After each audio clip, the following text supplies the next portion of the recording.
Okay, so before we jump into Aiden's teletherapy session, I want to kind of give you a tour of Zoom, which is the platform that I use for teletherapy sessions. There is a little bit of controversy about Zoom related to security, but I feel like there are some things that you can do inside of Zoom to protect you and your client from those things. They also made some changes within the Zoom platform to address that they knew that they were going to be used for teletherapy purposes, and so they took some advice from the Center for Medicaid Services and took into account what HIPAA needs you to do, and so they did address some of those issues with the platform. So some of the features that I like about Zoom are the screen sharing features, which you will see me do with Aiden, and then also the whiteboard feature, which as an OT is helpful because you can actually see clients making their strokes with their mouse. So when you get into a Zoom room, you have a couple of icons all around the room. This is just about your settings and what you're using, where your video's coming from, your audio coming from your speakers or from your headset. This is about screen sharing. This is changing your background. If you have a green screen or a solid color towel, you can put that behind you and do fun stuff with that therapy. Here is all the information for your meeting. So they've given me this because I started as an instant meeting. So this isn't my personal meeting room, but I'm doing this video as an instant meeting. So it just assigned me a number. It gives me a generic password. And then if someone is calling in to the room, they would use this numeric PIN number to get in.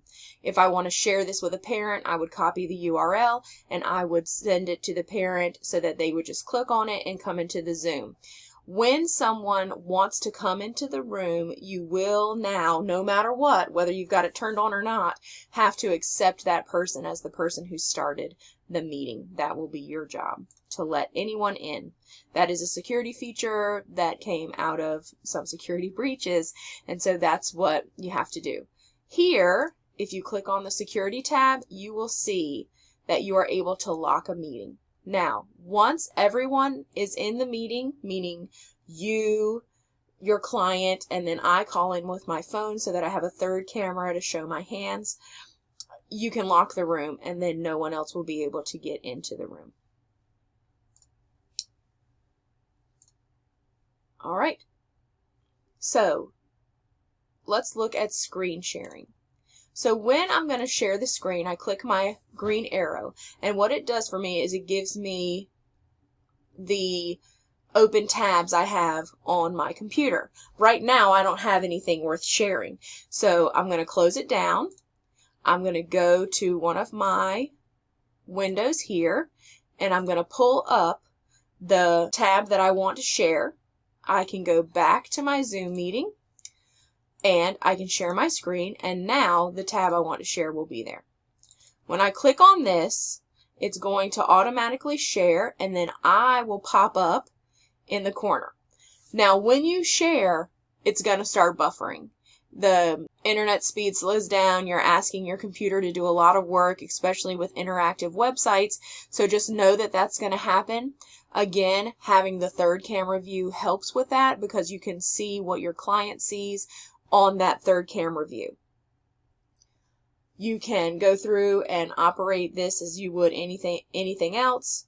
You can pick a character. They can pick a character. You see this bar right here where you're screen sharing. It gives you the ability to allow for remote controlling. And what you'll see, and you'll see it in Aiden's session, you'll see that a little mouse comes up and it says remote control, and then you can choose your client's device and they are able to manipulate the screen, write, draw, activate the game on their end so that you don't have to do it for them. When I'm done sharing, I click stop share and it takes me right back into the room. The other thing I want to share with you is the whiteboard feature. And I know I talked a little bit about that before I showed you how to share your screen, but now I'll show you exactly how to share the whiteboard. So share screen, just like you did before, and now you're going to click on the whiteboard. When you do that, You will have the same thing that happens when you share your screen, but now you're sharing a whiteboard. I like to move all of this stuff out of my way so that I have a nice open screen.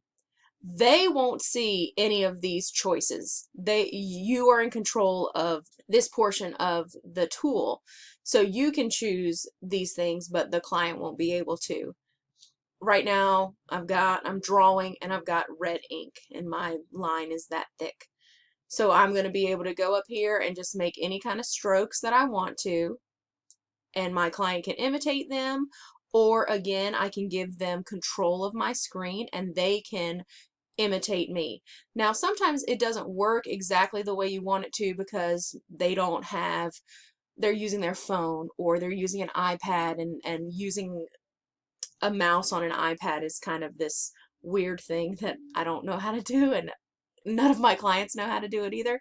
But I can write the client's name. So I'll write my name and I'm going to use my mouse to do it. And it doesn't look great, but what is good is that on my end, when my client starts writing, I'll be able to see his mouse strokes. So if he's moving in the right direction, I'll be able to see how he's making those shapes and be able to say whether or not he's got at least the motion down. That if I was there in person and could put my hand on him, it would be a minimal assistance situation. So again, you clear it. You can do it as many times as you want to. You can just take one step back. So I'm going to stop share now. The last thing I'm going to show you as it relates to screen sharing is annotating the screen. So you could use annotation on really anything if you're playing I Spy or doing hidden pictures with a kid.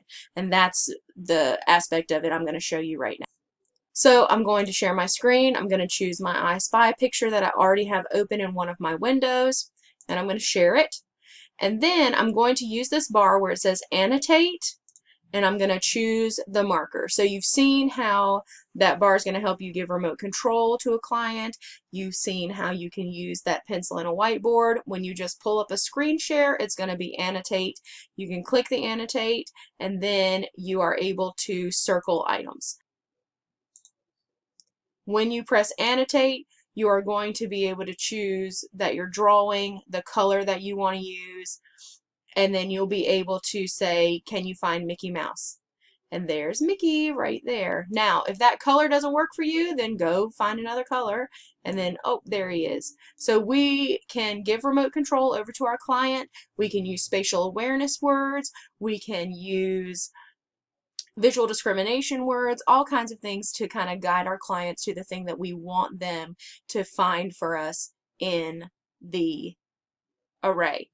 In this array, there are several letters. So maybe I could say find the letter T and test my form constancy, and then go for, a visual discrimination / early reading skill and say, can you find something in the picture that starts with letter T? So things like this, endless possibilities when it comes to using them both in therapy and also a really easy place to start with teletherapy tools.